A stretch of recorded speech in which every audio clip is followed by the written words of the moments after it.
ያቺ የጲጥፋራ ሚስት አይንት ያህል በዮሴፍ ላይ ጣለችበት። አይኗን ነው ጣለችበት። አብረኙን አለችው፣ አብረኝ ተኛ አለችው። ይህንን የሰማው ዮሴፍ የመለሰላት መልስ የሚያስደንቅ ነበረ። ምን ነበር ያላት? መንፈሳዊ አይን እንዲኖረው የሚፈልግ ሰው በመጽሐፍቱ ውስጥ እግዚአብሔርን የሚፈልግ እግዚአብሔርን ሊናፍቅ መጽሐፍትን ጓደኛው ሊያደርግ ከቻለ መንገድ ያሳዩታል። አይኑ እንዲበራለት፣ አይኑ እንዲከፈትለት፣ የጋረደው ነገር እንዲነሳለት፣ በፊት ለፊቱ ላይ ያለው ክርስቶስን አላሳይ ብሎ የክርስቶስ የሆኑትን ያሳደደበት ከፊት ለፊቱ ላይ ያለው ቅርፊት ይወገድለታል፣ ይነሳለታል።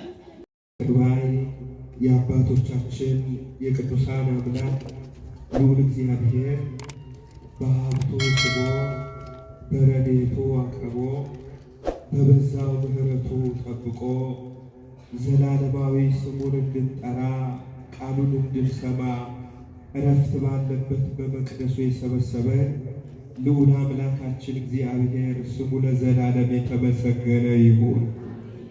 የባህሪያችን መመኪያ፣ የንጽህናችን መሰረት፣ የድህነታችን አክሊል የአማኑኤል እናት ቅድስተ ቅዱሳን ድንግል ማርያም እናታችን ምልጃዋ፣ በረከቷ፣ ጣዕሟ፣ ፍቅሯ ከሁላችን ስላራቀ ስሟ የተመሰገነ ይሁንልን።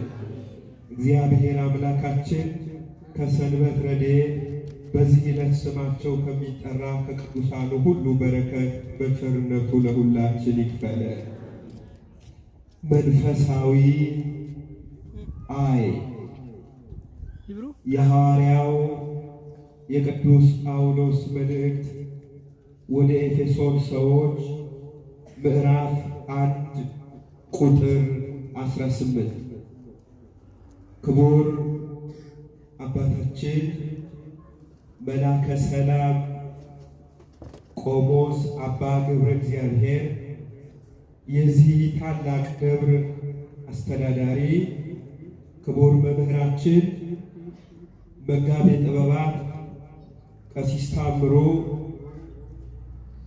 የሀገረ ስብከቱ ዋና ጸሐፊ፣ ክቡር አባታችን ቆሞስ አባ ሚካኤል፣ ክቡራን መምህራን፣ የቤተ ክርስቲያን አገልጋዮች፣ አበው ካህናት፣ ላይካነ ምስጢር፣ ስዩማነ እግዚአብሔር፣ አሃው ዲያቆናት፣ ከሰማያዊ ጥሪ ተካፋዮች የሆናችሁ ልዑል እግዚአብሔር የሚወዳችሁ እግዚአብሔርን የምትወዱ በዚህ የተገኛችሁ ክርስቶሳውያን በልዑል እግዚአብሔር ስም ሰላም እንላችኋለን። እንደምን ዋላችሁ? እንደምን ለዚህ ሰዓት ደረሳችሁ? በኃጢአት በበደል ከፊቱ ስንሸሽ እንኳን ሳይተወን ወደ እርሱ እየጠራ ዘላለማዊ ቃሉን የሚመግበን የሚያሳርፈን ልዑል አምላካችን እግዚአብሔር ስሙ ለዘላለም የተመሰገነ ይሁን። የባህሪያችን መመኪያ የአማኑኤል እናት ሰዓሊተ ምሕረት አቁራሪተ መዓት ቤዛዊተ ኩሉ ዓለም መብርሃን ወላዲተ አምላክ ንግሥተ አርያም ምልጃዋ በረከቷ ከሁላችን ስላራቀ ስሟ የተመሰገነ ይሁንልን። ርዕሳችን መንፈሳዊ አይን የሚል ነው። እንዲህ አለ ቅዱስ ጳውሎስ፣ የክብር አባት የጌታችን የኢየሱስ ክርስቶስ አባት እርሱን በማወቅ የጥበብንና የመገለጥን መንፈስ እንዲሰጣችሁ እለምናለሁ። ይህም የልቦናችሁ አይኖች ሲበሩ የመጥራቱ ተስፋ ምን እንዲሆን በቅዱሳን ዘንድ ያለው የርስት ባለጠግነት ምን እንዲሆን ለምናምን ከሁሉ የሚበልጥ የኃይሉን ታላቅነት ምን እንዲሆን ታውቁ ዘንድ ነው ይላል። ስለ ቃሉ የአምላካችን የልዑል እግዚአብሔር ስም የተመሰገነ ይሁን። ስለ ዓይን እንማራለን። ብርሃነ ዓለም ቅዱስ ጳውሎስ ለኤፌሶን ሰዎች ነው ይህንን ቃል የጻፈላቸው። ኤፌሶናውያን ሀገራቸው ታዋቂ በወቅቱ ዝነኛ ሀገር ስለነበረች በሃይማኖታቸው በሚያዩት ነገር ተደልለው በሚመለከቱትና በሚሰሙት በወቅቱ በገነነው ከንቱ ዓለማዊ ጉዳይ አድናቆት ይዟቸው መንፈሳዊውን ነገር እንዳያጡ የእግዚአብሔር ምሕረትና ቸርነት እግዚአብሔር አምላክ ለልጆቹ ያሳየውን ይቅርታ የምሕረት አምላክ ልዑል አባታችን እግዚአብሔር ከወደደን ከትልቅ ፍቅሩ የተነሳ በልጁ በኢየሱስ ክርስቶስ ያደረገውን ምሕረት ረስተው ከእውነት መንገድ ከሕይወት ጎዳና እንዳይወጡ ብርሃነ ዓለም ቅዱስ ጳውሎስ ይህንን መልእክት ጽፎላቸዋል፣ ነግሯቸዋል። መንፈሳዊ ዓይን፣ የልቡና ዓይን፣ የውስጥ ዓይን፣ ውሳጣዊ ዓይን። ይህንን ቅዱስ ጳውሎስ የተናገረውን በአጭሩ እንመለከታለን። የሊቃውንት አምላክ ምስጢሩን ጥበቡን ገልጦ በቸርነቱ ያስተምረን። ዓይን መመልከቻ ማያ ነው። ዓይንን ለትምህርት እንዲሆነን በሁለት መልኩ ማየቱ አጠር አድርጎ ትምህርቱን ለመረዳት ይረዳናል። የመጀመሪያው የሥጋ ዓይን ነው። ይሄ የሥጋ ዓይን የተገደበ ነው። ሁላችንም እንደምናውቀው አርቆ ማየት አጥልቆ መመልከት የማይችል ውስን የሆነ በጊዜ በቦታ በሁኔታ ሊገደብ የሚችል በእጅግ በጣም ቅርብ የሆነውን ብቻ ሊረዳ የሚችል ነው የሥጋ ዓይን። ሁላችንም እንደምና ለዚህ ነው ሶሎሞን መፍቀሬ ጥበብ ሲነግረን እንዲህ አለ፣ በሥጋ ዓይን ብቻ አይታችሁ ነገሮችን እንዳትወስኑ ተጠንቀቁ ሲል እንዲህ ሲል ተናግሯል። ለሰው ቅን የምትመስል መንገድ አለች፣ ሲያዩት ቅን ትመስላለች። ሰዎች ሲመለከቷት በጎ መንገድ፣ ጥመት የሌለባት መንገድ፣ ያልተወለጋገደ መንገድ ትመስላለች። ፍጻሜዋ ግን ሞት ነው። እንደተመለከቷት ብቻ አይደለም፣ በውስጧ ሌላ ጥመት፣ ሌላ ወደ ጥፋት የሚወስድ ወደ ሞት የሚወስድ ጎዳና አለባት። ለሰው ቅን የምትመስል መንገድ አለች፣ ፍጻሜዋ ግን ሞት ነው አለ በመጽሐፈ ምሳሌ በምዕራፍ 14 ከቁጥር 12 ላይ። አያችሁ፣ በሥጋ ዓይን ብቻ ታይቶ አይወሰንም ማለት ነው። ምክንያቱም የሥጋ ዓይን የተገደበ ስለሆነ እይታው ጠፈር ደፈር የሚከልለው ስለሆነ የሚጋርደው ስለሆነ የሚሸፈን ስለሆነ ብልጭልጩ እውነት መስሎ ስለሚታየው እውነት ስለሚመስለው ይመስል ይሆናል እንጂ እውነት ባልሆነ ጉዳይ በቀላሉ እንታለል ዘንድ ስለሚሆን በሥጋ ዓይን ብቻ አይወሰንም፣ የሥጋ ዓይን የተገደበ ነውና ብሎ ነው እንግዲህ ጠቢቡ የነገረን። ይህ ብቻ አይደለም፣ የሥጋ ዓይን ለሰማያዊ ጉዳይ የታወረ ነው። በሥጋ ዓይን ሰማያዊ ምስጢርን ማየት፣ ሰማያዊ ጉዳይ መመልከት አስቸጋሪ ነው። አስተሳሰባችን ሥጋ በሆነበት ሁኔታ፣ እይታችን ምድራዊ በሆነበት ሁኔታ በዚህ በምንመለከትበት ዓይናችን በሥጋዊ ዓይናችን የሰማዩን ምስጢር የሰማዩን ጉዳይ እናይ ዘንድ አቅም አይሆነንም፣ አቅም አይኖረንም፣ ፈጽሞም አንችልም። አንድ ታሪክ ለማስታወሻ እናንሳ። በሁለተኛ ነገሥት በምዕራፍ 6 ቁጥር 16 ላይ ተጻፈ። ግያዝ የሚባል የነቢየ እግዚአብሔር የኤልሳ ደቀ መዝሙር ነበረ።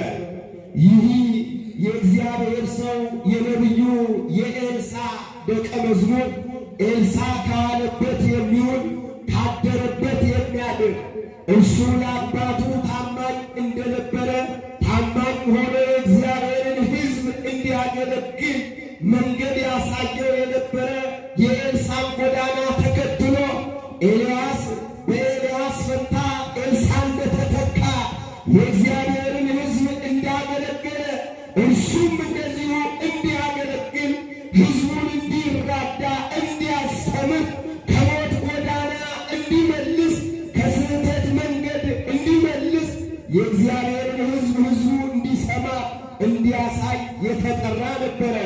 ግያዝ ይሰማ ነበር፣ ያይ ነበር። ኤልሳ ሙት ሲያስነሳ ግያዝ ተመልክቷል። ኤልሳ ልጅ ላልነበራት ሴት በእግዚአብሔር ቸርነት በነቢየ እግዚአብሔር በኤልሳ ጸሎት ልጅ ስታገኝ ተመልክቷል። ታምራት አይቷል። በኤልሳ በኩል የተደረገውን ታምራት ተመልክቷል፣ አይቷል። ነገር ግን ልቡ መስምሶ ወደ በጎ ጎዳና ወደ መልካም መንገድ አልሄደም። ሁሌ እይታው ሥጋ ነበረ። ሁሌ አመለካከቱ ምድራዊ ጉዳይ ነበረ። መሻቱ ፍላጎቱ ለሚጠፋ መብል፣ ለሚጠፋ ንብረት፣ ለሚያልፍ ገንዘብ ነበረ። ዓይኑ እንዲያ ስለሆነ የሰማዩ ጉዳይ ከሱ ተሰውሮበት ነበር። ታስታውሳላችሁ? የእግዚአብሔር ሰው ነቢዩ ኤልሳ በዶታይም በነበረበት ሰዓት ከነ ደቀ መዝሙሩ የሶርያው የጦረኞች አለቃ ወልዳኔ በቤተ መንግሥቱ ውስጥ ያወራውን ጉዳይ በቤተ መንግሥቱ ውስጥ የመከረውን ምክር እያወቀ መረጃ እየሰጠ ያስቸገረውን ሰው ለማወቅና ለማጣራት ባደረገው ጥረት አንድ ሰው ይህንን እንደሚያደርግ ተነገረው። ከሹማምንቱ ከባለሟሎቹ ለንጉሡ ቅርብ ከሆኑት ሰዎች ማነው ይሄ ሰው ብሎ ሲጠይቃቸው ይሄ ሰውማ የእግዚአብሔር ሰው ነቢዩ ኤልሳ ይባላል ብለው ነገሩት። ኤልሳ ነው ያ ሰው ኤልሳ ነው፣ ነቢይ ነው። የእስራኤል አምላክ ልዑል እግዚአብሔርን የሚያገለግል እስመ ከማሁ ለበላፉ ለእግዚአብሔር ብሎ የሚያስተምር የሚሰብክ እርሱ ነው ይህንን እያደረገ ያለው ብለው ነገሩት። ይህንን የሰማው ንጉሡ በፍጥነት ያንን ሰው ይዛችሁልኝ ኑ ብሎ ወታደሮቹን የሰለጠኑትን ወደ እርሱ ላካቸው። የኤልሳ ቤት ተከበበ። ኤልሳ ያድርበት የነበረው ቤት መጥተው ከበው ቤቱን ያዙበት። ወታደሮቹ በጠዋት ግያዝ የነቢዩ የኤልሳ ደቀ መዝሙር ሲነሳ መስኮት ሲከፍት ቤታቸው ተከቧል። በወታደሮች በሰለጠኑ ሰዎች ቀስታቸውን ገትረው የትም ማምለጥ አትችሉም በሚያሰኝ ሁኔታ ከፊት ለፊቱ ቆሟል። ይህንን ሲያይ አባቴ ሞተናል፣ ጠፍተናል፣ በቃ ከዚህ በኋላ ዋጋ የለንም እያለ ለነቢዩ ለኤልሳ ቀርቦ ነገረው። የእግዚአብሔር ሰው ነቢዩ ኤልሳ በሩ ሳይከፈት ያንን ተመልክቶ ነበር። ደጁ ሳይከፈት መስኮቱ ሳይከፈት ያንን አይቶ ነበረ። መንፈሳዊ ዓይን ያለው ሰው ሥጋዊ ጉዳይ እንኳን ከሱ አይሰወርም። አያችሁ፣ ዋና መመልከቻው ማያው የኛ ዓይን ነው፣ የውስጥ ዓይን ነው። በዚያ ዓይኑ አስቀድሞ አይቶት ስለነበረ ይሄኛውን ጉዳይ ቀድሞ ተመልክቶ ስለነበረ አልተደናገጠም፣ አልተረበሸም፣ አልታወቀም። ለነቢዩ ለዚያ ለደቀ መዝሙሩ ለግያዝ እንዲህ መረበሹንና መደንገጡን ሲመለከት እጁን ዘርግቶ ወደ ሰማይ አምላክ ወደ እግዚአብሔር እንዲህ ሲል ጸለየለት። እባክህን አምላኬ፣ እባክህን ጌታዬ ሆይ ክስን አዕይንቲሁ ለዚህ ሕፃን የዚህን ምስኪን የዚህን ታናሽ ልጅ ዓይኖች እባክህን ክፈትበት፣ ዓይኑን አብራለት፣ ይመልከት። እኔ ያየሁት ልቡ ይረፍ። እኔ የተመለከትኩትን ይመልከትና ልቡ ይጽናና። እኔ ለእኔ ታየኝ ይታየውና ልቡ ከመሸበር ውስጡ ከመታወቅ ልቡ ከመታወቅ ከመረበሽ ይትረፍ ብሎ ጸለየ። እግዚአብሔር አምላክ የብላቴናውን ዓይኖች ከፈተለት። ያኔ የእግዚአብሔርን መላእክት አየና ልቡ ተረጋጋ ይላል። ክብርና ምስጋና ለአምላካችን ለእግዚአብሔር ነው። ከእኛ ጋር ያለውን ብናይ ኖሮ በዙሪያችን ያሉትን ብንመለከት ኖሮ የዚህ ምድር ጉዳይ አያውከንም፣ አይረብሸንም፣ የሚያጠፋን መስሎንም አንታወቅም ነበር። ቤተ ክርስቲያን ልጆች ከእነሱ ጋር ያለው እንደሚበልጥ ካየ በኋላ ጊያዝ ተረጋጋ። መላእክቱን ካየ በኋላ ተጽናና፣ በረታ። ሁለተኛ ነገሥት ምዕራፍ 6 ቁጥር 16 ላይ የሚነግር በሥጋዊ ዓይን ብቻ ከሆነ እንረበሻለን፣ እንታወካለን። ምክንያቱም ሥጋዊ ዓይን መንፈሳዊውን ጉዳይ ለማየት አቅም የለውም፣ ለመንፈሳዊ ጉዳይ የታወረ ነውና ያንን ለማየት ይሳነዋል፣ ያቅተዋል። ስለዚህ ምርጫችንን ስንመርጥ በዚህ በታወረ ዓይን ብቻ አይተን እንዳንመርጥ እንጠንቀቅ ወገኖች። በዚህ በደንብ አጥርቶ ሊመለከት በማይችል በዚህ የተሰወረውን በሚገባ መረዳት በማይችል ዓይናችን ብቻ አይተን እንደ ዓለማውያን እንደ ምድራውያን እንደ ሥጋዊ ሰው በዚያ ብቻ እንዳናይ ነው እንግዲህ ቅዱሳት መጻሕፍት በሚገባ የሚያስተምሩ። የእግዚአብሔር ሰው ሶምሶን ጸጋ መንፈሳዊ ኃይል መንፈሳዊ የታደለው የእግዚአብሔር ሰው ሶምሶን እግዚአብሔር አምላክ የእስራኤልን ጠላቶች በአንዱ በሶምሶን ምክንያት እየጣላቸው የነበረበት ሰው ሶምሶን፣ ያ ሁሉ የእግዚአብሔር ኃይል በእርሱ የተገለጠበት የእግዚአብሔር ሰው ሶምሶን በሥጋ ዓይኑ አንድ ጉዳይ አይቶ በምርጫው እንዴት እንደተፍገመገመ ሁላችንም እናስታውሳለን። ወደ ተምና በውስጡ የእግዚአብሔር ሥራ የተገለጠበት ቢሆንም በሥጋ ዓይኑ ያየው ጉዳይ ግን እንዴት አሰናክሎት እንደነበረ ሁላችንም እናስታውሳለን። የእግዚአብሔር ሥራ የተገለጠበት ቢሆንም እግዚአብሔር ሥራውን ሰጥቷል በዚያ ውስጥ። ነገር ግን የእሱ አካሄድ ከእሱ ከማይመስሉ ሰዎች ጋር የፈጠረው ኅብረት፣ ከእርሱ ጋር ከማትመስል ሴት ጋር ያደረገው አንድነት፣ ወደ ተምና ወርዶ ያደረገው ኅብረት ሶምሶንን እንዴት እንደጎዳ፣ ሶምሶንን ብቻ ሳይሆን እስራኤልን እንዴት እንደጎዳ በቅዱሳት መጻሕፍት ታሪክ ውስጥ እናስታውሳለን። መጽሐፈ መሳፍንት ምዕራፍ 13 ከቁጥር 1 ጀምሮ ስንመለከት፣ ስለዚህ በሥጋ ዓይን ብቻ የሚያዩት እይታ፣ የሚመርጡት ምርጫ ጉዳት አለው ማለት ነው። የእግዚአብሔር ሰው ዮሴፍን እናስታውሳለን።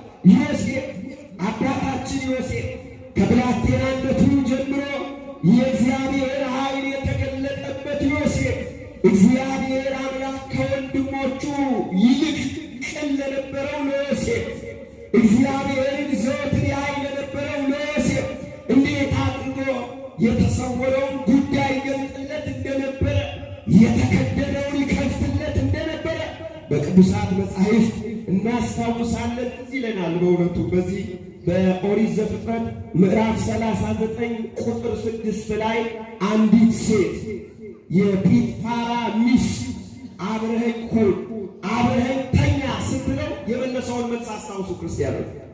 አብረኸኝ ሁን፣ ከኔ ጋር ተኛ፣ ደስ ይበለን አለችው። የሶምሶንን ውበት አይታ፣ የዮሴፍን ውበት አይታ፣ ሥጋዊ ደምግባቱን ተመልክታ፣ ሥጋዊ ውበቱን አይታ ወደ ብእሲተ ጲጥፋራ ያቺ የጲጥፋራ ሚስት አይንቲሃ ላይ ለዮሴፍ በዮሴፍ ላይ ጣለችበት፣ ዓይኗን ላይ ጣለችበት። አብረኸኝ አለችው፣ አብረኸኝ ተኛ አለችው። ይህንን የሰማው ዮሴፍ የመለሰላት መልስ የሚያስደንቅ ነበረ። ምን ነበር ያላት? እግዚአብሔር በፊቴ ነው፣ እንዴት በሱ ፊት ኃጢአት እሰራለሁ? እሷ ውበቱን አየ፣ እሱ እግዚአብሔርን አየ። በረከቱ በሁላችን ይደረግ። አያችሁ፣ እሷ ሥጋዊ ውበቱን አይታ ከኔ ጋር ካልሆንክ አለችው። እሱ ደግሞ የሰማይ አምላክ እግዚአብሔርን አይቶ እፎ እገብር ኃጢአተ በቅድመ አምላኬ እግዚአብሔር፣ በአምላኬ በእግዚአብሔር ፊት እንዴት ኃጢአት አደርጋለሁ? በፈጣሪ ፊት በፍጹም አላደርግም አለ። በረከቱ ይደረግ። አላደርግም እግዚአብሔርን አያያችሁ። አይኑ የእሱ አይን የተገደበ አይደለም። የእሱ አይን ለመንፈሳዊ ጉዳይ የታወረ አይደለም። ስለዚህ እግዚአብሔርን አየ። እግዚአብሔርን በማየት ልቡ አርፎ ነበርና፣ ልቡ በርትቶ ነበርና በሰማይ አምላክ በሉል እግዚአብሔር እንዲህ ያለ አይን አለ። በዚህ በስጋዊ አይን ውስጥ ቀናተኛ አይን አለ። ታውቃላችሁ? የክፋት አይን አለ።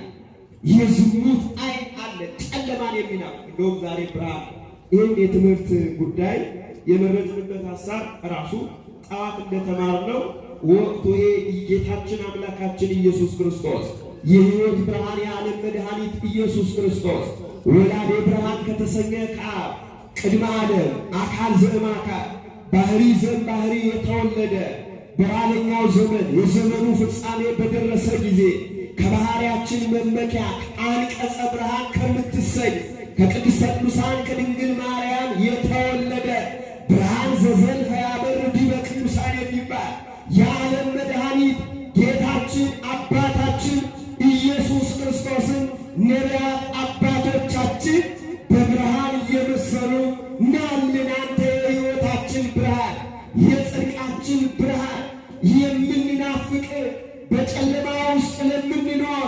እንድታበራልን የምንናፍቅ የሕይወት ብርሃን እባክህ ተገለጥልን። አባቱን ላክልን፣ ላክልን፣ ብርሃንን ላክልን። የተላከ አብ በሕላዌው አብ እንደሆነ እናምናለን። የተላከ ወልድም በሕላዌው ወልድ እንደሆነ እናምናለን። የተላከ መንፈስ ቅዱስም በሕላዌው መንፈስ ቅዱስ እንደሆነ እናምናለን። እባክህ ላክልን ብርሃንን። ብርሃን ኢየሱስ ክርስቶስ ይምጣልን። ጨለማችን ይብራ። ከወደቅንበት እንነሳ። ሕይወታችን በብርሃን ይሞላ።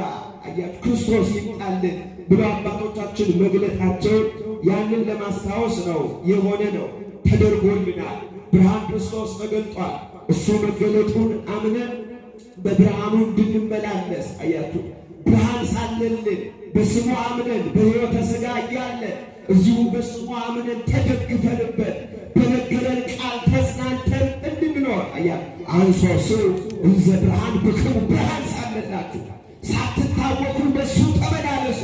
ተማምናችሁበት፣ ተደግፋችሁበት፣ አምናችሁበት እስከ መጨረሻው ጸንታችሁበት ኑሩ። አያችሁ ብርሃን ክርስቶስ ነው። ነገር ግን ይሄ ክፉ አይን የሥጋ አይን ግን በክፋት የተሞላ እንደሆነ ሁላችሁም እንደምታውቁት ጨለማ ይናፍቃል። አይነ ዘማ ይጸንህ ጽልመተ ጨለማ ጨለማ ነው የሚናፍቅ። ማታ እስኪሆን ይናፍቃል። ጨለማ እስኪሆን ይናፍቃል። ሄዶ በኃጢአት ሄዶ በበደል ሄዶ በርኩሰት ለመውደቅ ምክንያቱም ጨለማ ይስማማዋልና። አያችሁ የቤተ ክርስቲያን ልጆች ኃጢአት ነው ጨለማ፣ ዲያብሎስ ነው ጨለማ። ያ መውዱቀ ውዱቅ ጸላዔ ሰናያት የበጎ ነገር ጠላት የሆነ በጠባዩ በጨለማ የተወረሰ በጨለማ የሚኖር እሱን የሚከተል በጨለማ ነው የሚኖር። በማንኛውም ግብር ከዲያብሎስ ጋር የሚተባበር በጨለማ ነው ያለው። ክፉ ዲያብሎስን መከተል ይሄ ቀናተኛ አይን ደግሞ የሚባለው በቅናት የሆነ ነገሮችን ሁሉ የሚመለከታቸውን ነገሮች መንፈሳዊ ባይደለ ስጋዊ በሆነ ቅናት፣ መንፈሳዊ ባልሆነ መንፈሳዊ ቅናት አለውላችሁም እንደምታውቁት ክፉ በሆነ ቅናት ለመግደል ለማጥፋት በሚያሴር ቅናት የተጠመደ አይን፣ በክፋት የተሞላ አይን ደግሞ እንደዚህ ያለ አይን አለ። ተንኮለኛ የሆነ በተንኮል የተሞላ ተንኮል ለማድረግ ጥፋት ለማድረግ በምቀኝነት ይሄ የሥጋ ስራ ምቀኝነት፣ ክፋት፣ ተንኮል፣ አድመኝነት ይሄ የሥጋ ስራ ነው። ከዚህ ጋር የተያያዘ አይን ደግሞ አለ። ሁላችንም እንደምናውቀው በጣም ወሳኙና ርዕስ ያደረግነው መንፈሳዊ አይን ነው። ክርስቲያኖች መንፈሳዊ አይን እስቲ በሉ። ይህ አይን የሚከፈተው በዘመናዊ ጥበብ ጠበብቲ በሆኑ በአይን ምሁራን በአይን ስፔሻላይዝድ ባደረጉ የአይን ባለሙያዎች ጠቢባን በፍጹም ይሄንን እይታ ማምጣት አይቻልም። ሰማያዊውን ነገር መመልከቻ ቴሌስኮፕ ሰርተው ይሆናል። ሰማያዊውን ነገር ማያ መነጽር ሰርተው ሊሆን ይችላል። በሰማይ ያሉትን ጉዳዮች ለመመልከት ያንን ዓለም ይሄንን ከጸፍጸፈ ማይ በላይ ያለውን ጉዳይ በጥቂቱ ለመመልከት። ነገር ግን ረቂቁን መመልከቻ መሳሪያ ዓለም እስካሁን አልሰራችም። እግዚአብሔርን ማያ መሳሪያ አላዘጋጀችም። መላእክትን ማያ መሳሪያ አላዘጋጀችም፣ አልሰራችም። ወይም ደግሞ በዚህ ሙያ የሰለጠኑ አካላት እግዚአብሔርን በእውቀታቸው፣ በችሎታቸው፣ በጥበባቸው ማየት የሚችሉበት ደረጃ እስካሁን ድረስ ደርሰናል ሲሉ አልሰማንም። ይህ አይን የሚከፈተው መንፈሳዊ አይን የሚከፈተው በሕያው አምላክ በሉል እግዚአብሔር ነው። ጌታ እግዚአብሔር ነው ይህንን መክፈት የሚችለው። እሱ ባልከፈተ መንፈሳዊ አይን ሊኖረን አይችልም። ይህ ደግሞ የሚከፈተው የመጀመሪያው በጥምቀት ነው ወገኖች፣ በጥምቀት ለእናንተ የሰማዩን ምስጢር የማወቅ ጸጋ ተሰጥቷቸዋል። ሰማዩን የማየት ጸጋ ተሰጥቷቸዋል። የተሰወረውን የማየት ጸጋ ተሰጥቷቸዋል። የተከደነውን የመክፈት ጸጋ ተሰጥቷቸዋል ብሎ ለሐዋርያት የዓለም መድኃኒት ኢየሱስ ክርስቶስ የነገራቸው ከእሱ የተከተሉት የቃሉን ትምህርት የእጁን ታምራት ለማየት ለታደሉት ለቅዱሳን ሐዋርያት ተማምነው ከእርሱ ጋር ለዋሉ ከእርሱ ጋር ላደሩ የዓለም መድኃኒት ለኢየሱስ ክርስቶስ ሥጋውን ለበሉ ደሙን ለጠጡ ለነሱ ለእናንተ ወለክሙ ሰተው በአእምሮ ምስጢራት ያለ መንግሥተ ሰማያት የመንግሥተ ሰማያት የተሰወረውን ምስጢር የማየት ጸጋ ተሰጥቷቸዋል። ለነሱ አያችሁ፣ ያ የተሰጣቸው አምነው ተማምነው ክርስቶስን ለተከተሉ በጥምቀት ይሄ አይን ይከፈታል። ኢየሱስ ክርስቶስን ወልድ ዋሕድ ብሎ በማመን በስሙ በመተማመን በስሙ በመደገፍ የዓለም መድኃኒት ኢየሱስ ክርስቶስን በማመን አይናችን መንፈሳዊ አይን ይታደለናል፣ የተሰወረው ይገለጥልናል። ያ በዮሐንስ ወንጌል በምዕራፍ 9 ቁጥር 1 ጀምሮ የተገለጠው ዘእውሩ ተወልደ ታስታውሳላችሁ። ከግንባር በስተቀር የአይን ምልክት እንኳን ያልነበረው ያ ምስኪን ሁሌ በምኩራብ ተቀምጦ በመውጫ በመግቢያ በሚወጣ የሚገባው ስለ ልዑል እግዚአብሔር ብሎ ተማጽኖ የዕለት ጉርሱን የዓመት ልብሱን ያገኝ የነበረ ሰዎች በሚመጸውቱት የሳንቲም ድቃቂ የጨርቅ ላቂ ሰውነቱን አልብሶ ሆዱን ሞልቶ ይኖር የነበረ ያ ምስኪን ሰውን የዓለም መድኃኒት ኢየሱስ ክርስቶስ ደቀ መዛሙርቱ ይህ ልጅ አይኑ እንዲሆነ ቢፈጠር እንዲወለድ ኃጢአት ማን ነው የሰራው ብሎ ጠየቁ። ሁላችሁ እንደምታስታው ማን ነው በደል ያደረገው? የልጅ ነገር ሁለት ፍሬ፣ አንዱ ብስል አንዱ ጥሬ ይላሉ አባቶቻችን። ደቀ መዛሙርቱ ክርስቶስን ኃጢአት በኃጢአት ተመሉ ተወለዱ ትውውር የአይነ ስውር በማን ኃጢአት ነው የተወለደው? እስቲ ንገረን አሉ መድኃኒዓለም ኢየሱስ ክርስቶስ። ይኸውላችሁ የልጅ ነገር ሁለት ፍሬ፣ አንዱ ብስል አንዱ ጥሬ ማለት ብስሉ አንተ አዋቂ ነህ፣ በምን ምክንያት ነው ይሄ ልጅ እንዲሆነ የተወለደው? ማይመረ ሁሉን አዋቂ ነህ፣ ከአንተ የተሰወረ ከአንተ የተከደነ የለም፣ ንገረን ብለው ክርስቶስን መጠየቃቸው እያችሁ። ጥሬው ደግሞ ተማሪዎቹ ደቀ መዛሙርቱ እንዲያ ብለው መጠየቃቸው በኃጢአት ምክንያት ነው እንዲህ ሆኖ የተወለደው ብለው ማለታቸው ብለዋል።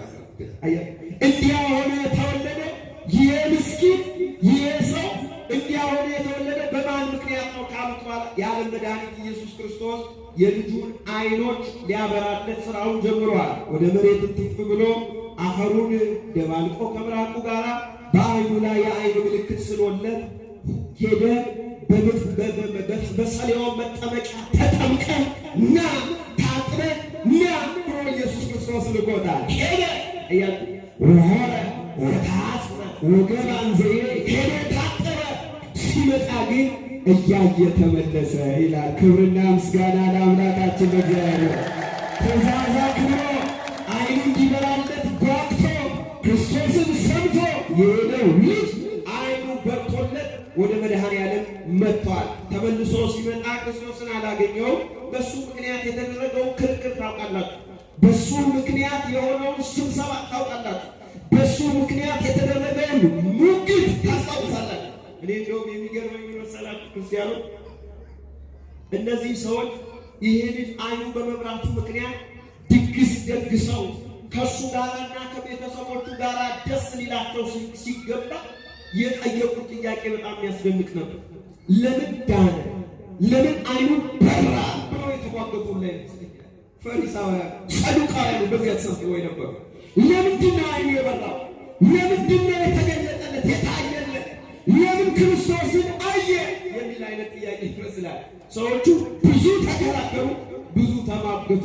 በመጨረሻ ከምኩራባቸው ባስወጡት ጊዜ፣ ከሕዝቡ በለዩት ጊዜ የዓለም መድኃኒት ወደ እሱ መጣ ነው የሚለው መጽሐፍ። የዓለም መድኃኒት ወደ ሕይወታችን ይምጣ፣ ወደ ኑሯችን ይምጣ። እሱ በመካከሉ ወደ እሱ ገብቶ ተጠግቶ ከዚያ በኋላ በእሱ ታምናለህ ወይ? በዓለም መድኃኒት በኢየሱስ ክርስቶስ በጣ ዘንድ ባለው በመሲሁ ታምናለህ ወይ? በእግዚአብሔር ልጅ ታምናለህ ብሎ ጠየቀው። አምንበት ዘንድ እሱ ማን ነው አለው። እኔው ነኝ አለው። ክርስቶስ መሆኑን አስታውሶ በድምፁ ሰምቶ ቀድሞ ያዘዘውን ትእዛዝ ሰምቶ ነበርና መድኃኔዓለም ኢየሱስ ክርስቶስ ሲል በእግሩ ተንበርክኮ በጭንቅላቱ ተደፍቶ ሰገደለትና አከበረው። ይህ ልጅ የሥጋ ዓይን ብቻ ነበር ያልነበረው ያልነበረው አሁን ሁለት ዓይን ተሰጠው። መድኃኔዓለም ክርስቶስን አየ፣ በፊቱም ተንበርክኮ አከበረው። አያችሁ፣ በሱ ነው የሚከፈተው። ኢየሱስ ክርስቶስ ሁለቱንም ዓይኖች ከፈተለት። ቸርነትና ምሕረቱ ለሁላችን ይደረግልን። ክርስቲያኖች፣ አንደኛ የመንፈሳዊ ዓይን የሚከፈተው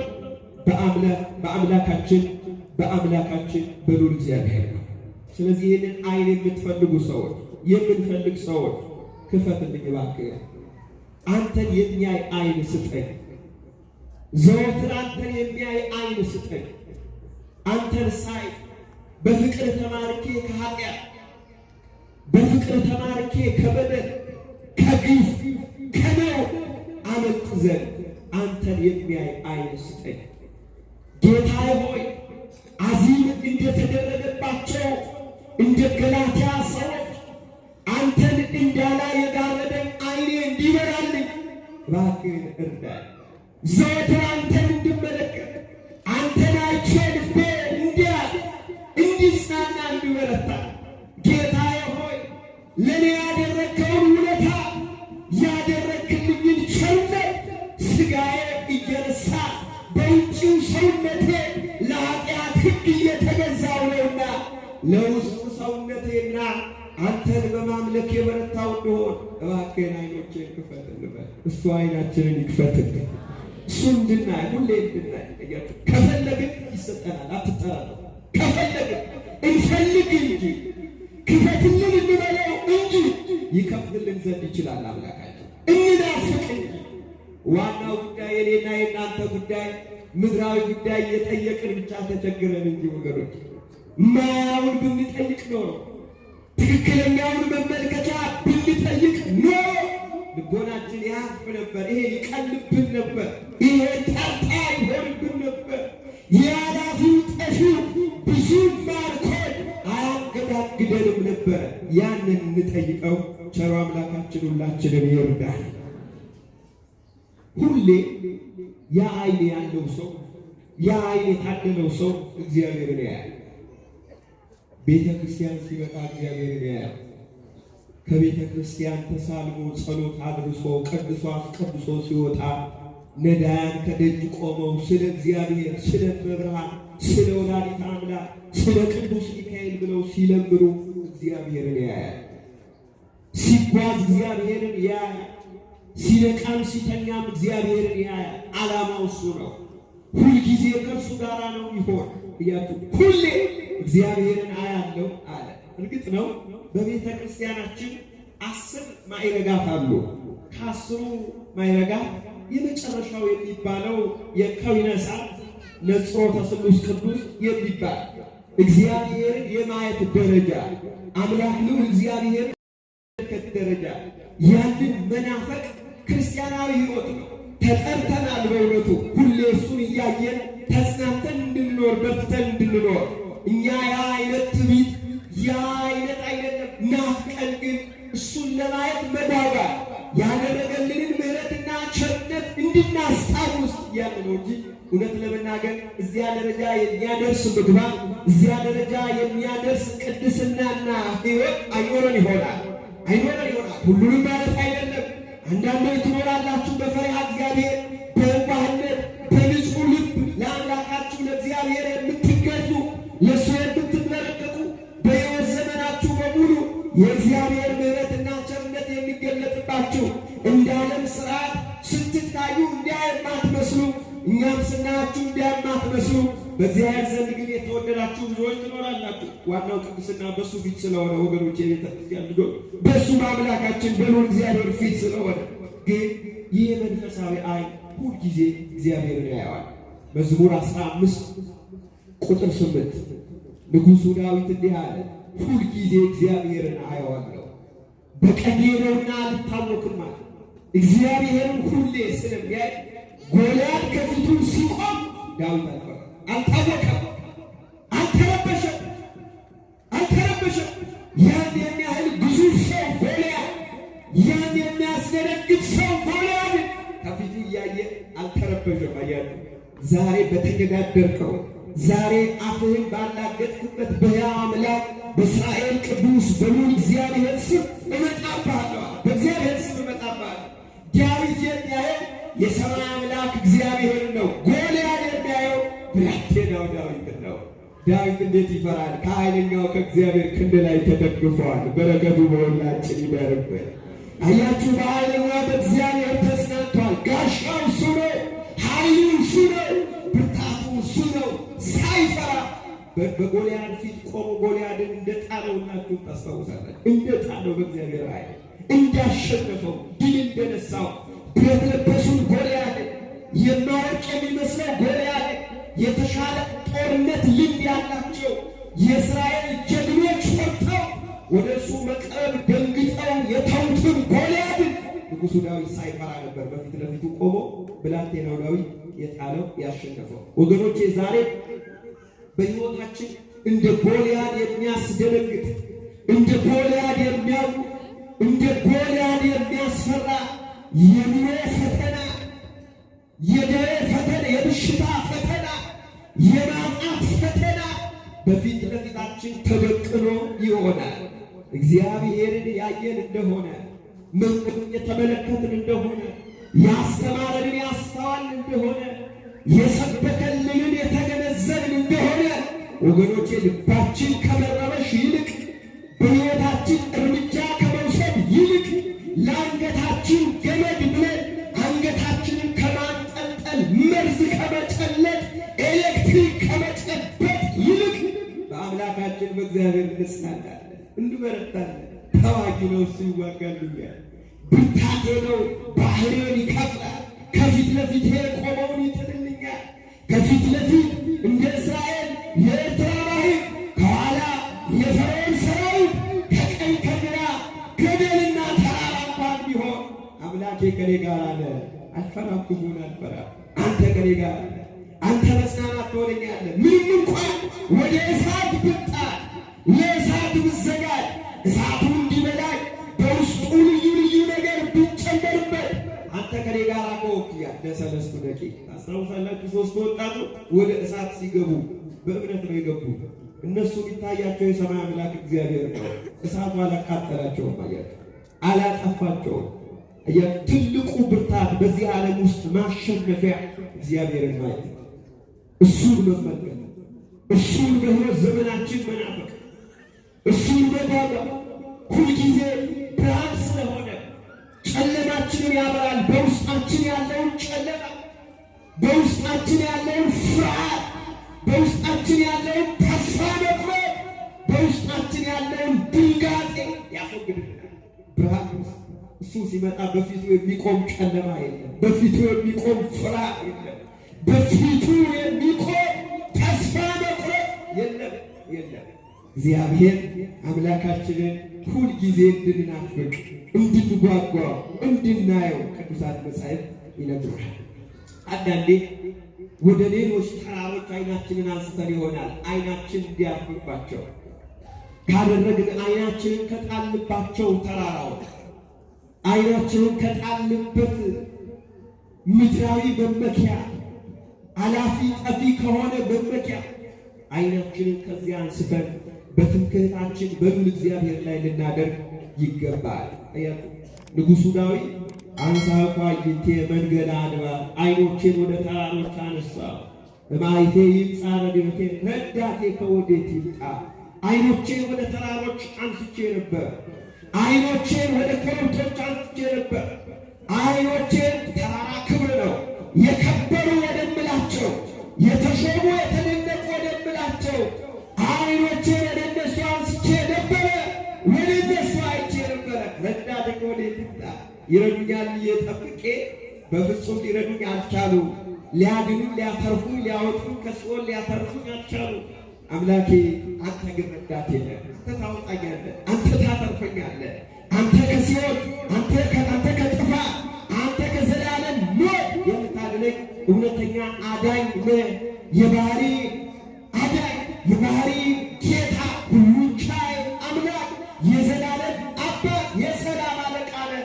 ሰላም ያንተ ነህ፣ እረፍት ያንተ ነህ። አይኖቼን ወደ አንተ ሳነሳ አርፋለሁ፣ እደግፍብሃለሁ፣ እጽናናብሃለሁ። መንፈሳዊ አይ ይሄ ነው ማለት ነው ወገኖቼ። መንፈሳዊ አይ ሁልጊዜ መንፈሳዊ አይን ያለው ሰው መጻሕፍትን ለማየት የተከፈተ አይን አለው ማለት ነው። ቅዱሳት መጻሕፍትን፣ መንፈሳዊያት መጻሕፍትን ታውቃላችሁ። መጻሕፍት በሶስት ነው የሚከፈሉት። የሚጠቅሙ ጠቃሚ መጻሕፍት የሚባሉ አሉ። እጅግ በጣም ጥቅም ያላቸው፣ እጅግ በጣም ብርቱ ጉልበት ሊሰጡ የሚችሉ በነፍስ በሥጋ የሚያግዙ መጻሕፍት አሉ። ቅዱሳት የሚባሉት ናቸው። ታውቃላችሁ። በነፍስም በሥጋ ነው የሚጠቅሙት ቅዱሳት መጻሕፍት፣ መንፈሳውያን መጻሕፍት። ሁለተኞቹ ደግሞ ማይጎዱ ለሥጋዊ ሕይወት ጥቅም ያላቸው መጻሕፍት የሚባሉ ደግሞ አሉ።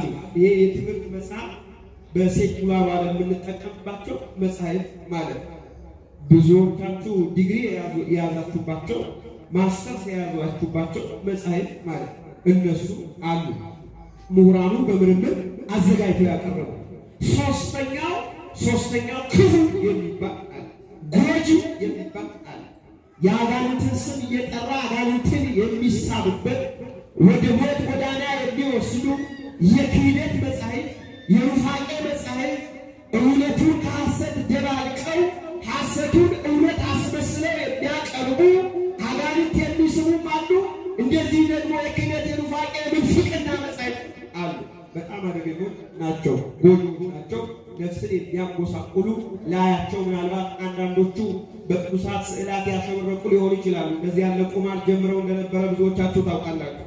በቅዱሳት መጻሕፍት ያሸበረቁ ለማስመሰል ነው። ታውቃላችሁ። ከላይ ማር አድርገው ውስጡ አደገኛ መርዝ የሚጎዳ ሰውነት የሚበጣጥስ ነፍስን የሚጎዳ መርዝ የተሰደረባቸው አደገኛ መርዝ ያሊመላባቸው ከላይ ግን ማር ያለባቸው የሚመስሉ ማለት ነው።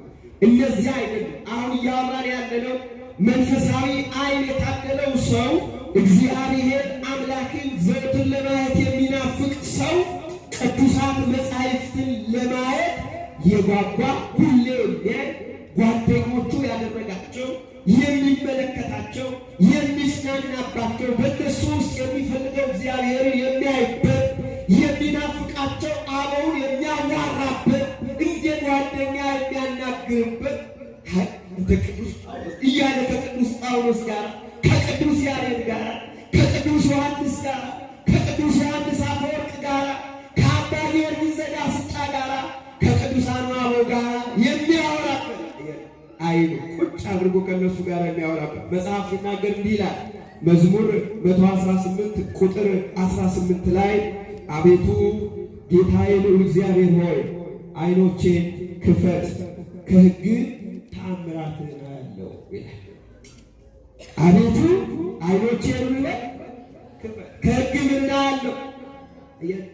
ክፈትልኝ ዓይኔን ከሕግ ተአምራት እንዳይ አያለሁ። ከሕግ ተአምራትን አያለሁ ማለት ሕግ ከቅዱሳት መጻሕፍት ከተጻፉት መጻሕፍት አንተ አምላኬ ለእኔ ልትነግረኝ ያሰብከውን ምስጢር እረዳለሁ፣ አውቃለሁ። የተሰወረ የተቀደለው ምስጢር ማወቅ መንፈሳዊ ዓይን ላለው ሰው የተሰወረውን ማወቅ የመጽሐፍ ዘር ብዙዎች ያውቁ ይሆናል፣ እናውቅ ይሆናል። ምስጢር ማወቅ ግን ያለው ወገኖች፣ የተሰወረውን ማወቅ ግን ያለው ትርጓሜውን ማወቅ ያለው የተሰወረውን ምስጢር መረዳት ሰማያዊውን ምስጢር መረዳት ያለው ግን መንፈሳዊ ዓይን ላለው ሰው ነው። ለዚህም ነው በጣም ብዙ በቤተ ክርስቲያን ታሪክ የምናውቃቸው አባቶቻችን ምስጢር የተገለጠላቸው አሉ። እንደውም በዓለም ሲሰደቡ ያልተማሩ ሲባሉ ሲወቀሱ የነበሩ ምስጢር ተገልጦላቸው ከተማሩት ሁሉ የተሻሉ አሉ። እውነት ለመናገር ያ ማለት መማር ከባድ መማር ማለት መማርን ላለመደገፍ የምንናገረው ንግግር እንዳልሆነ በግልጽ እንደምትረዱ ተስፋ አደርጋለሁ። መማር ወሳኝ ጉዳይ ነው። መማር ያልተማረ እንዴት ሊያውቅ እንዴት ሊገነዘብ ይችላል? መስማት በጣም ብርቱ ጠቃሚ ጉዳይ ነው። በሕይወት ዘመናችን ከማያልቀው ከቤተ ክርስቲያን የእውቀት መዝገብ መካፈል ለነፍሳችን ጠገን የሚሆን በሕይወታችን የሚያበረታን እስከ እግዚአብሔር ተራራ እስከ መንግሥተ ሰማያት እስክንወጣ ድረስ ትልቅ ኃይል የሚሆን የነፍስ ስንቅ የሕይወት ጎዳና ብርታት ብንቅርቅር ወገኖቼ፣ የቤተ ክርስቲያን ልጆች ከዚህ በላይ ግን መንፈሳዊ ዓይን ይበልጣል። መንፈሳዊ ዓይን ይበልጣል። አባ ጊዮርጊስ ዘጋስጫ አባታችን ቅዱስ ያሬድን እናስታውሳለን። በረከታቸው በሁላችን ይደርብ። እያቸው የተሰወረው የተገለጠላቸው ያንን ያወቁ ያንን እስከ መረዳት የደረሱ ቅዱሳት መጻሕፍትን ማወቅ መናፈቅ ከቤተ ክርስቲያን ልጆች ይጠበቃል። ምክንያቱም ብዙዎች የሳቱት ባለማወቅ መጻሕፍትን ባለመረዳት ቤተ ክርስቲያንን ባለማወቅ ባለመገንዘብ ነው። መጽሐፍት ሲናገሩ እንዲህ ይላል። የዓለም መድኃኒት ክርስቶስ በቅዱስ ማቴዎስ ወንጌል ምዕራፍ 22 ቁጥር 29 ላይ መጻሕፍትንና የእግዚአብሔርን ኃይል አታውቁምና ትስታላችሁ። ያንን ባለማወቃችሁ ምክንያት የእግዚአብሔርን ኃይል ቅዱሳት መጻሕፍትን የእግዚአብሔርን ኃይል የአምላካችንን ገናናነት የአምላካችንን ብርታት ጌትነቱ ያንን ባለማወቅ የእግዚአብሔርን ኃይል ባለማወቅ መጻሕፍትን ቅዱሳት መጻሕፍትን ባለመረዳት እሱ በመጻሕፍቱ ውስጥ የሚያሳየውን ምሕረትና ትርጓሜ እሱ በቅዱሳት መጻሕፍቱ ውስጥ ሊነግረን የሚፈልገውን ጉዳይ ባለመረዳት ትስታላችሁ። ስላላወቃችሁ ሳታችሁ እንዲህ አላቸው። ምሁራኑ ነው ታውቃላችሁ። መጽሐፍ እናውቃለን የሚሉትን ኦሪቱን እናውቃለን ነቢያትን እንረዳለን ለሚሉት ነው እንዲህ አላቸው። በቃል ያውቁታል፣ በፊደል ያውቁታል፣ በንባብ ያውቁታል። ነገር ግን ውስጡ እግዚአብሔር የተናገረው እግዚአብሔር በዚያ መልእክት በዚያ ታሪክ በዚያ ሁኔታ ውስጥ የተናገረው ያልተረዱ ያልተገነዘቡ ናቸው።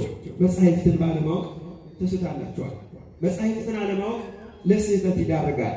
ስለዚህ መንፈሳዊ ዓይን እንዲኖረው የሚፈልግ ሰው በመጽሐፍቱ ውስጥ እግዚአብሔርን ሊፈልግ እግዚአብሔርን ሊናፍቅ መጻሕፍትን ጓደኛው ሊያደርግ ከቻለ መንገድ ያሳዩታል። ዓይኑ እንዲበራለት፣ ዓይኑ እንዲከፈትለት፣ የጋረደው ነገር እንዲነሳለት፣ በፊት ለፊቱ ላይ ያለው ክርስቶስን አላሳይ ብሎ የክርስቶስ የሆኑትን ያሳደደበት ከፊት ለፊቱ ላይ ያለው ቅርፊት ይወገድለታል፣ ይነሳለታል።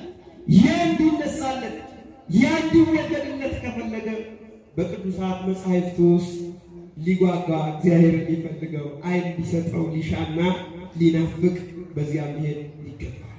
አንዳንዴ አብረን ሆነን አናስተውል ይሆናል። ታውቃለህ፣ ያለ መንፈሳዊ ዓይን ያለ ውሳጣዊ አይ፣ ያለ ልብ አይ፣ ያለ ልቡና አይ የቤተ ክርስቲያን ልጆች አጠገባችን ያለውን እንኳን በሚገባ እንረዳ ይሆናል። መንገድ እየተጓዝ በመንገድ እየሄድን በመንገድ እየተጓዝ አንዳንድ ጊዜ ሳታናግሩት ያለባችሁ ሰው የምታውቁት ሰው የምትወዱት ሰው የምታከብሩት ሰው እክል የሚነካው እንዴት ጥሎን ሄደ እንዴት እያየን ሄደ ብሎ ሰው የተገረመባት ወይም እናንተ ራሳችሁ የታዘባችሁበት ሁኔታ ኖሮ ይሆናል። ምንም ጥያቄ የለውም። የውስጥ አይናችን ልቦናችን ካላስተዋለ አእምሯችን ካላሰላሰለ ይሄ ከፊት ለፊት ያለው አምፖሉ ብቻ በሚገባ መመልከት እንደማይችል ምንም ጥያቄ የለውም። ግልጽ ነው። ሊያስተውል አይችልም። አየህ፣ ከውስጥ ጭምር መገናኘት አለበት ማለት ነው። ልክ እንደ ኤሌክትሪክ ይሄ መብራት እንዲመጣ ከኋላ በኩል የተሰራ አለ፣ ገመዱ የመጣበት መንገድ አለ። ከኋላ ኃይል የሚሰጠው የሚገባ ኃይል አለ፣ ወይ ከቅርብ ወይ ከርቀት። ከቅርብ ሲሆን ጄኔሬተር ነው መብራቱ ሲጠፋ፣ ከሩቅ ሲሆን ደግሞ ከሚመጣበት ቦታ ኃይል ካለበት ስፍራ እዚህ መጥቶ እንዲያ እንዲበራ ማለት አያችሁ። ከውስጥ አንቀሳቃሽ ኃይል አለ ማለት ማስተዋል ልብ ማድረግ ማለት ያን ካላደረግን በስተቀር አጠገባችሁ ሆኖ እንኳን አንዳይ ታስታውሳላችሁ። ሉቃስና ቀሌዮጳ እየሄዱ ጌታ ሞቱን ድል አድርጎ በተነሳበት ቀን ተስፋ ቆርጠው ወደ ኤማውስ ወደ ነበሩበት መንገድ ወደ ነበሩበት ሰፈር ጥለው የመጡትን መንገድ እንዲህ ብለው ወጥተው የነበሩበትን መንገድ አሁን እንደገና የተጓዙበት ከብዙ ጊዜያት በኋላ ተስፋ ቆርጠው እኛማ ተስፋ ነበረ፣ እኛማ እሱን ተስፋ አድርገን ወጥተን ነበረ፣ እኛማ አንተ አቡነ ወአንተ ምነ ብለን ወጥተን ነበር፣ ግን ምን ያደርጋል እሱ ሞተብን፣ በግፍ ተገደለብን እያሉ ነገረ ክርስቶስን ቀድሙን እያወሩ ይጓዛሉ። ቀድሙን እያወሩ የክርስቶስን ሞት በዕለተ ዓርብ የተደረገውን ግፍ ሳይበድል የተበደለ ሳይገፋ የተገፋ በማንም ምን ሳያደርግ ብዙ የተደረገበት ኢየሱስ ክርስቶስ አምላካችንን ፈጣሪያችንን እያሰቡ ሞቶን ለእግዚአብሔርን እያሰቡ በጉዟቸው ሲሄዱ የዓለም መድኃኒት በመካከላቸው ተገኘ። የዓለም መድኃኒት ኢየሱስ ክርስቶስ አብሯቸው ሆነ። ከእሱ ጋር ሆነው እየሄዱ ነው። ግን እሱ እንደሆነ አላወቁም። ለምን? ወተይዛ ይትሆኑ ከመያይ ምርዎ እንዳያውቁ ምናቸው ተይዞ ነበር? አይናቸው እንዳያውቁ እንዳይበሉ ተስፋ መቁረጥ መነሳቱን አለማስታወስ አይናቸውን አሳውቆባቸው ነበር። ክርስቶስ አጠገባቸው ሆኖ ማየት አልቻሉም፣ መመልከት አልቻሉም። ነገር ግን እያወሩ የሚሄዱ ሞቶን ለእግዚአብሔርን ስለነበረ ክርስቶስ በመካከላቸው ተገኘ። ምንድን ነው የምናወራው ወገኖቼ? ስንጓዝ የማይረባ ምድራዊ ነገር የሚጠፋ የማይጠቅም ለነፍስ የማይበጅ ብዙ ጊዜ የምናወራው ጉዳይ ምንድን ነው? ክርስቲያን ብዙ ጊዜ የምንነጋገርበት ጉዳይ ምንድን ነው? በኑሯችን በጎረቤታችን የክርስቲያን አፍ አለን፣ የክርስቲያን አንደበት አለን። የክርስቲያን አንደበት ወንጌል የሚናገርበት፣ የክርስቲያን አንደበት ማር የሚቆረጥበት፣ የክርስቲያን አንደበት ፍቅር የሚንጠበጠብበት ነው።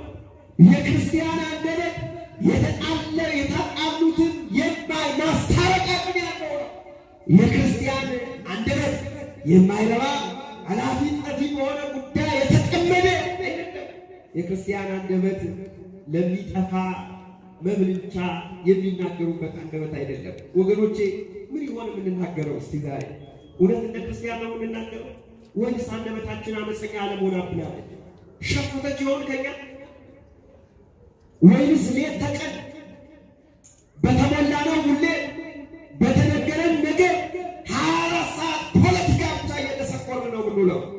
ምን እያወራን ይሆን የምንውለው? ምን እየተነጋገርን ይሆን የምንውለው? የክርስቲያን ንግግር አለ በሕይወታችን በኑሯችን፣ አፋችን ያን ያወራል።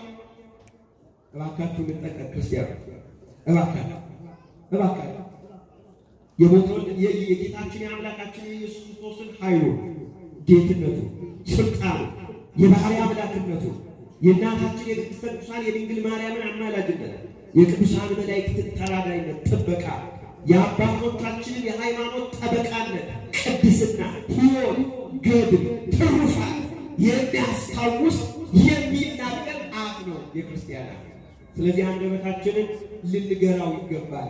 ወደ እኛ ክርስትና ወደሚፈልገው ጎዳና እንጂ ስጋችን ወደሚፈልገው አቅጣጫ ብቻ እንዳይሄድ። ያው ምንም ጥያቄ የለውም አንደበታችን ማውራት የሚፈልገው ቧልት ነው። ደስ የሚለን ስንቀልድ ይሆናል። ደስ የሚለን ጥሩ ግንዛቤ እንዳለን በምናወራው ጉዳይ ላይ ለዓለም ስናሳይ ይመስለናል። እንድንደነቅ እንፈልጋለን።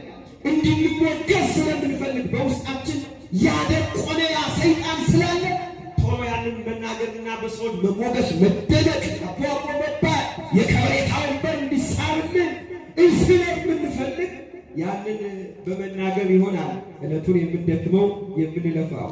የቤተ ክርስቲያን ልጆች ቅዱሳት መጻሕፍትን የሚናገር አፍ መጻሕፍትን የሚናገር አፍ የሚተነትን አፍ ልክ ክርስትናው የሚፈልገውን ነገር የሚናገር አፍ እንዲሰጠን አምላካችንን እንማጸን። እኛም ጉዟችንን ልንጀምር ይገባል። ማን ይርዳን? አሽሙሩን ትተን፣ ስድቡን ትተን፣ ክፋቱን ትተን፣ መለያየቱን ትተን፣ ብሔርተኝነቱን፣ ጎጠኝነቱን ትተን ያው አምላክ እግዚአብሔር የሚፈልገው ክርስትና የሚፈልገው በጎ ንግግር እየተናገሩ ሲሄዱ እነዚያ ሁለት ሐዋርያት ሁለት የክርስቶስ ደቀ መዛሙርት ከ72 አርድእት መካከል አንዱ የሆኑት ሁለቱ እነሱ የዓለም መድኃኒት የክርስቶስን መከራ እያወሩ ሲሄዱ መድኃኔዓለም በመካከላቸው ተገኝቶ ያወራውን የነገራቸውን እናስታውሳለን። ሲያወሩ የነበሩትን ተረጎመላቸው።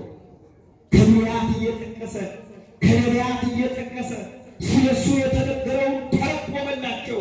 ምስጢሩ እሱ መሆኑን አተተላቸው። ይህንንም ሲነግራቸው ልባቸው ይቃጠል ነበረ። ነገር ግን ክርስቶስ መሆኑን አላወቁም ነበር። ቃሉን እየሰሙ ይገረማሉ፣ ይደነቃሉ። መቼ መሰላችሁ ያወቁት? መድኃኔዓለም መሆኑን ያወቁት፣ እሱ ኢየሱስ ክርስቶስ መሆኑን ያወቁት ቀኑ መሽቷል፣ አብረን እደር አሉ። መድኃኔዓለም ወደ ቤታቸው ገባ። በእንግዳ ሥርዓት ከተቀበሉት በኋላ ማዕድ አቀረቡለት። የዓለም መድኃኒት ኢየሱስ ክርስቶስ ኅብስቱን አነሳና ባረከ፣ ቆርሶ ሰጣቸው። እንካችሁ ብሉ አላቸው። ያኔ ወተከሳ ኢይንቲሆሙ አእመርዎ ይላል። ዓይናቸው ተከፈተ አወቁት ይላል። መድኃኔዓለም ዓይነ ልቦናችንን ይክፈትልን። ዓይናቸው ተከፍቶ መድኃኔዓለምን አወቁት ያለ መድኃኒት ኢየሱስ ክርስቶስ። አያችሁ፣ ያኔ ሲያውቁት እጅግ በጣም መደነቅ ያዛቸው። ወዲያው የሕይወት ውሳኔ ወሰኑ። ምን አደረጉ? ወዲያውኑ ዕለቱኑ እንተኛ ሳይሉ ምሽት ነው ሳይሉ ቅድም የፈሩትን መንገድ እንኳን መንገዱን የሚያውቁ እነሱ መንገዱን የማያውቅ ራሱ ይሞታል ብለው የፈሩበትን መንገድ ያንን መንገድ ተመልሰው ወደ ኢየሩሳሌም አደረጉት። ወዲያው የሕይወት ለውጥ፣ ወዲያው የውሳኔ ለውጥ በፍጥነት ወደ ደቀ መዛሙርቱ ወደ ተዘጋው ቤት ገብተው በጽርሐ ጽዮን ገብተው ሄደው ለደቀ መዛሙርቱ ኢየሱስ ክርስቶስ ሞትን ድል አድርጎ ተነስቷል አሉ። ክብርና ምስጋና ለስሙ አጠራሩ። አያችሁ፣ የልቦናችን ዓይኖች ሲበሩ የትንሣኤው ምስክሮች እንሆናለን። የትንሣኤው ምስክሮች፣ የክርስቶስ ትንሣኤ ምስክሮች መሆን የምንችለው የውስጥ ዓይናችን የልቦና ዓይናችን ሲበራ ነው። ዓይናችን ሲበራ ክርስቲያኖችና ይህንን መናፍቅ የሉቃስ ወንጌል ምዕራፍ 24 ቁጥር 27 ላይ ተጽፏል። መንፈሳዊ ዓይን የታደለው ሰው ደግሞ ስለ ሌሎች ያለቅሳል። ስለ ሌሎች ስለጠፉ፣ ችግር ስለደረሰባቸው መንፈሳዊ ዓይን ያለው ሰው ግለኛ መንፈሳዊ ዓይን ያለው ሰው ከኔ ይልቅ ለሌላ መንፈሳዊ ዓይን ያለው ሰው ፍቅር ያለው ፍቅር በሕይወት ዘመኑ ፍቅር ያለው ሰው ደግሞ እግዚአብሔር አለው። ምን ጥያቄ? እግዚአብሔር አለው፣ ፍቅር አለው። የቤተ ክርስቲያን ልጆች ሌላውን መውደድ፣ ሌላውን ማፍቀር፣ ለሌላው ማልቀስ ማለት ይቅር በለው ቸርነት አምላክ ነው። አንተ ትችላለህ። መንፈሳዊ ዓይን ያለው ሰው ለሌላ ያለቅሳል። ለሌላ አስታውሳላችሁ፣ ሳሙኤል ለሳኦል ረጅም ጊዜ እያለቀሰ ኖሯል። እስከ መቼ ነው የምታለቅስለት? እኔ ለተውኩ እኔ ለናኩ ለሳኦል እስከ መቼ ነው የምታለቅስለት? ኧረ እባክህን ማረው እያለ ሳሙኤል ያለቅስለት ነበር። በረከቱ በሁላችን ይደርብን።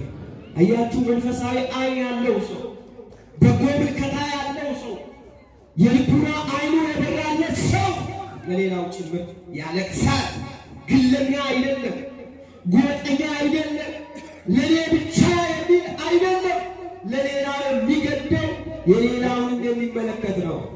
ስጋዊ ዓይን ያለው ሰው፣ በስጋ ዓይኑ ብቻ የሚመለከት ሰው ታውቃላችሁ፣ የሌላ ሰው እንከን ብቻ ነው የሚታየው።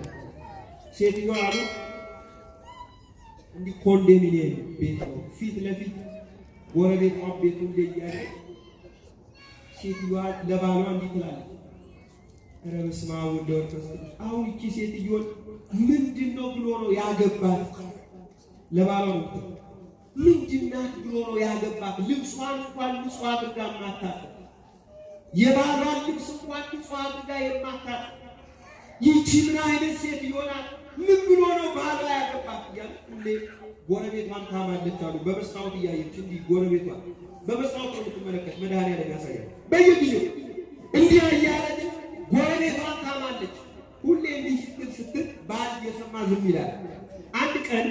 አንድ ቀን ያለ ወትሯ ሴትዮዋ ከእንቅልፏ ስትነሳ ወደ ጎረቤቷ ቤት እንዲህ ስትመለከት ጎረቤቷ ልብሷን ጫበረዶ አስመስላታል።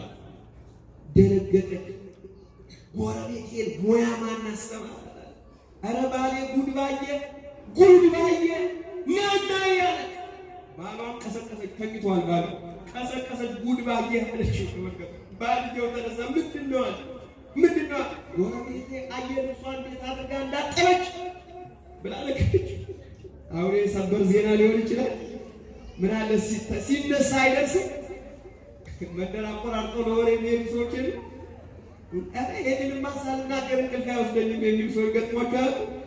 የሚያቆነጠንጣቸው መንደር አቆራርጠው ትራንስፖርት ከፍለው ለወሬ ሳይነገር በጣም ትልልቅ ሚዲያ የሆኑ ሰዎች አሉ። በእውነቱ በየመንደሩ፣ በየሰፈሩ፣ በየሀገሩ፣ በየከተማው ማለት ነው። እና በወሬ በጣም ባለሙያዎች እነሱ ጋር ደረሰ ማለት ለከተማው ደረሰ ይባልላቸው።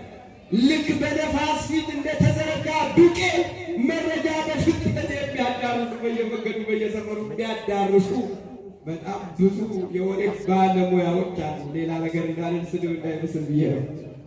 እና ሴትዮዋ ባሏን ቀሰቀሰችው። ባሏ ተነሳ። እንዲህ ሲመለከት ምንድን ነው አለ። ጎረቤት የልብሷ እንዴት ንጹሕ አድርጋ እንዳጠበች ተመልከት አለ። ተይ እባክሽ እኔ ጠዋት እንቅልፍ እምቢ ሲለኝ በጠዋት ተነሳሁኝና መስታወቱን ያጠብኩት ብሎ ወረፍ። ለካ እስከ ዛሬ ታይ የነበረው በቆሻሻ መስታወት ነው። የሰው ልብስ ቆሻሻ እያደረገ የምታይ ነበር። በቆሻሻ መስታወት እያየ ጎረቤቷን ታማለች። በቆሻሻ መስታወት ሁሌ የሚፈርድ አይ ሁሌ የሚፈርድ አይ ሁሌ ሰው የሚያንቋሽሽ አይ ሁሌ ሰው የሚያጣጥል አይ ሁሌ የራሱን ሳይሆን የሰው የሚመለከት አይ መንፈሳዊ አይ ከምንም በላይ የራሱን ያያል፣ ለሰው ያለቅሳል። እግዚአብሔር ይርዳ። እንደዚህ አይነት አይን ለሁላችን ያድል። ሁሌ ለራሱ ኃጢአት ደግሞ ያለቅሳል። ለራሱ መንፈሳዊ አይን ያለው ሰው ደግሞ የራሱንም እያየ ያለቅሳል። ያውቃል፣ የራሱን በደንብ ያውቃል። በጣም ተጨባጭ ማስረጃ ያለው የራሱ ኃጢአት፣ የተረጋገጠ ማስረጃ ያለው የራሱ ኃጢአት፣ ከማንም በላይ ልቅም አድርጎ የሚያውቀው የራሱ ኃጢአት። ስለዚህ ለራሱ ኃጢአት ማልቀስ፣ ንስሐ መግባት፣ ወደ እግዚአብሔር መቅረብ፣ በምክረ ካህን በፈቃደ ካህን መኖር ከክርስቲያኖች የሚጠበቅ እጅግ በጣም ብርቱ ጉዳይ ነው። መንፈሳዊ አይን ያለው ሰው ይሄንን የሚያይ ነው እና ሁሌ ንቁ ነው። መንፈሳዊ አይን ያለው ሰው ሁሌ ንቁ ነው። ለጸሎት ሁሌ ንቁ ነው። ለቃል እግዚአብሔር ሁሌ ንቁ ነው። ቤተክርስቲያንን ለመጠበቅ ሁሌ ንቁ ነው። በኦርቶዶክሳዊ ተዋሕዶ ሃይማኖቱን ጸንቶ ለመኖር ቤተክርስቲያንን ለመጠበቅ ሁሌ ንቁ ነው። መንፈሳዊ ዓይን ያለው ሰው እንግዲህ ንቁ ይለናል መጽሐፍ። ነቅተን የበለጠ ዓይናችን ተጨፍኖ እንዳይኖር፣ መንፈሳዊ ዓይናችን ተጨፍኖ እንዳይኖር፣ ሊበራ የሚገባ የውስጥ ዓይናችን ሳይበራ ቀርቶ እንዳይኖር፣ የልቡና ዓይናችን ሳይበራ ቀርቶ እንዳይኖር፣ ዓይናችን ተከፍቶ የሰማዩን ምስጢር እንድናይ እንድንመለከት፣ የተከለለው እንዲገለጥልን፣ የተከደነው እንዲታይ፣ የጠላትን ኃይል ተመልክተን እንዳንደነግጥ፣ እንዳንረበሽ ደግሞ እንደ ሎጥ ልምላሜ ብቻ አይተን እንደ ሰዶም ባለች ከተማ ተውጠን እንዳንቀር እይታችንን ማስተካከልና የበለጠ መበርታት፣ የበለጠ መጽናት ይገባል። እህቶቼ፣ ወንድሞቼ፣ ወጣቶቹ በተለይ በትዳር ምርጫ ላይ መንፈሳዊ ዓይን ያስፈልጋል። የሚያስተውል ዓይን ያስፈልጋል። የልቡና ዓይን ያስፈልጋል። ምርጫችን ምናልባት ገንዘብ ሆኖ በደል እንዳንገባ፣ ምርጫችን ምናልባት ውበት ሆኖ በደል እንዳንገባ፣ ምርጫችን ምናልባት ምድራዊ አቅምና ችሎታ ብቻ ሆኖ እንዳንጠፋ፣ በሃይማኖት እንዳንሰነጋገል ልንጸናና ልንበረታ ልናስተውልም ይገባል። ማን ይርዳል? በጣም ብዙ ሰዎች፣ በጣም ብዙ ወጣቶች ዛሬ ክርስቲያኖች እኛው ነን እየተቦረቦርን ያለ ነው። ታውቃላችሁ፣ ብዙዎቻችሁ የእኛው ልጆች ሴቶቹ ወንዶቹ ተጠምደው ይወሰዳሉ በመናፍቃኑ በአሕዛቡ። ብዙዎቻችሁ የምታውቁት ጉዳይ ነው። እና ሲሄዱ ዘመናዊ የሆኑ ሲመስላቸው፣ የተማሩ የተመራመሩ ሲመስላቸው ምን ችግር አለ? ምን ታካብዳላችሁ? ምክንያቱም አንቺም በሃይማኖትሽ እኔም በሃይማኖቴ ይላል ጥቅስ ይመስል ቤታችን አይጠበን አብረን እንኑር፣ ምን ችግር አለ? ለምን ታካብዳላችሁ ይላል። እሺ ይሁን፣ እሱ ችግር የለውም። እኔ አብረው ይኑሩ፣ እነሱ በሰላም ይኑሩ፣ እግዚአብሔር ይርዳቸው፣ በማይመች አካሄድ አትጠመዱ ይላል መጽሐፍ። ያን ሳንረሳ የሚወለደው ልጅ ምን ሊሆን ነው? እሷ ሌላ ሃይማኖት፣ እሱ ሌላ ሃይማኖት ሆነ ምን ሊሆን? ማኪያቶ የለም። እንደዚህ የሚባል ምርጫ የለም። ያም ወደ ሃይማኖቱ ይስበዋል፣ እቺም ወደ ሃይማኖቱ አትስበዋል። በጣም አደገኛ። መንፈሳዊ ዓይን ያለው ሰው ምርጫው ላይ ይጠነቀቃል፣ ያስተውላል። ሶምሶን አባታችን ምንም እንኳን መጨረሻ ላይ ኃይሉ ተመልሶለት በሕይወት እያለ ካጠፋቸው ሲሞት ያጠፋቸው ሰዎች ቢበልጡ፣ በዚያ ምክንያት ግን የሰራውን ስህተት በመጽሐፉ ላይ ተጽፎልናል። የቤተ ክርስቲያን ልጆች ሎጥ ሰዶምን መርጦ እንዴት እንደሆነ ሁላችሁ እናስታውሳለን። እንዴት ምን እንደገጠመው እንዴት እንደሆነ እናስታውሳለን። ስለዚህ እይታችንን አስተካክለን መንፈሳዊ ዓይን እግዚአብሔር እንዲሰጠን የርስቱን ባለጠግነት፣ የትንሣኤውን ኃይልና ታላቅነት፣ የመጥናቱን ተስፋ እንድንገነዘብ የልቦናዬን ዓይኖች አብራልኝ እባክህ፣ የውስጥ ዓይኖችን ክፈትልኝ እንበለው። መድኃኔዓለም ሁላችንን ይርዳል። መንፈሳዊ ዓይን እግዚአብሔር ዓይናችንን ያብራልን። ለዓለም የተሰጠች መንፈሳዊ ዓይን የሆነች ቅድስተ ቅዱሳን ድንግል ማርያም ፈጣሪያችንን ያየንባት እማያችን የአማኑኤል እናት ቅድስተ ቅዱሳን ድንግል ማርያም በረከቷ ከሁላችን ስላራቀ ስሟ የተመሰገነ ይሁንልን። እግዚአብሔር አምላካችን ቃሉን ለመስማት በደጁ እንደሰበሰበን ነፃ በምታወጣ በኢየሩሳሌም ሰማያዊት ሁላችንን ይሰብስበን። ንስሐ ዓይን ይከፍታል፣ የጌታ ሥጋና ደም ዓይን ያበራል፣ መንፈሳዊ ዓይን ያድላልና ንስሐ ገብተን ታጥበን ሥጋው ደሙን ተቀብለን ተቀድሰን የመንግሥቱ ወራሽ የስሙ ቀዳሽ ለመሆን ቸሩ አምላካችን ሁላችንን ይርዳል። አምነው ከመካን ተሰብስቦ ከመበተን መድኃኔዓለም ይሰውረን። ወስብሐት ለእግዚአብሔር።